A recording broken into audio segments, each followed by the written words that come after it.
Joining us to talk about his campaign for Congress here locally is Dan David. He's running against someone who, shall we say, even the local Philadelphia Inquirer and others have said has some issues with China and her husband's business and some interest she may have in that. Madeline Dean is the Democrat running for the seat in the Montgomery County area. Dan David is the Republican candidate.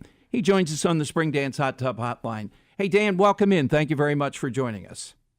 Thank you for having me, Dom. I appreciate being here. Well, you know, I had a conversation with someone we both know the other day and said, boy, it's a perfect storm that Madeline Dean seems to be, even in the best case, vis-a-vis her husband and her connection to that, caught up in China and businesses in China that are less than what Americans would support.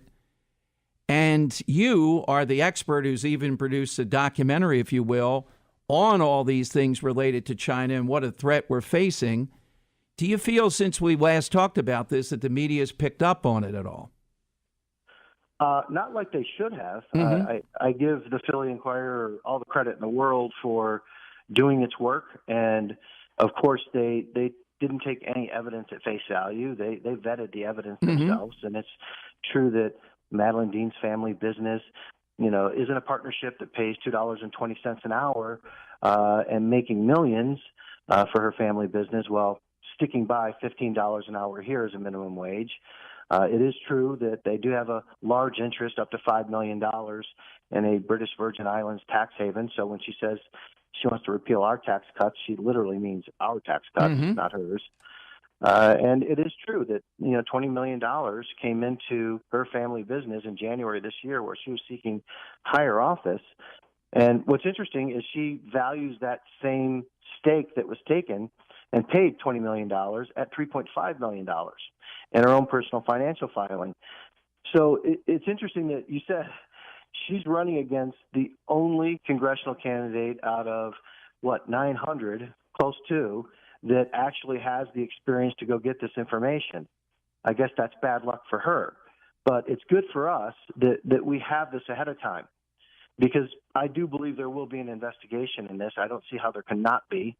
I think what we've learned in the last year from the last election is that the end of an election is not the end of an investigation. It is oftentimes where an investigation gets broader. Yeah, and look, I support the Inquirer in this too. I just wish the local media, I don't know if it's too complicated for them. There's bias here. I think it's more complicated and takes a little bit of work. But here's a woman who, one time that I had her on, Dan, I would say, is posturing the $15 an hour minimum wage. Let's get rid of the tax cuts, all the talking points. She's not a front row. She's a backbencher saying that, but that's who you're running against. And if the people of Montgomery County want that, given her own, the way she lives her life, I think it's fair to say, at least in broad terms, then I guess they're not getting this information. Let's talk about a couple of other things now, too. Coming off what we've seen the last week or so, first of all, is the gun issue. I would assume the two of you, the little bit I know about Dean on the gun issue, the two of you would be in opposition to that. Is that an issue in the campaign? Well, we're not always in opposition to that. When we go to the endorsement for the police, local and state, Madeline Dean is proudly a pro-Second Amendment supporter. Okay. Cue the laughs from the police audience.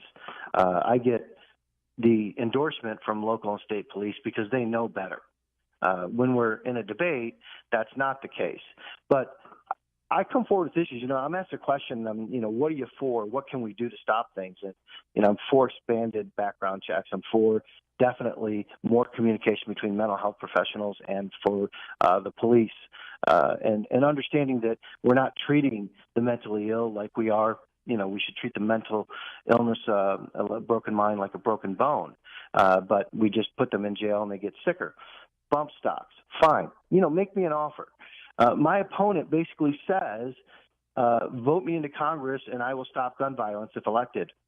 Full stop. And everybody starts clapping. There's no policy there. Put forth a policy.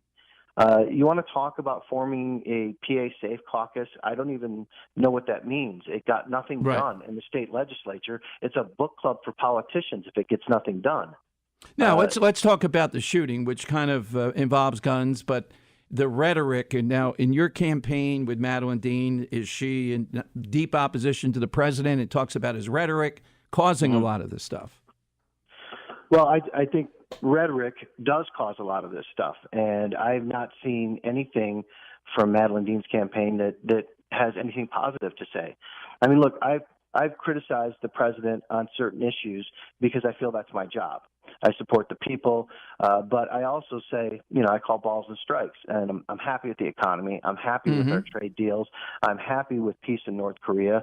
When President Obama was running for election and he said about Iran that, we need to talk to our enemies because when the talking stops, the shooting starts, I agreed. I don't agree with the deal he made there. But okay, well, let me ask you, though, are you making the case that you really believe the president's rhetoric inspired this type of stuff we've seen over the last 72 hours?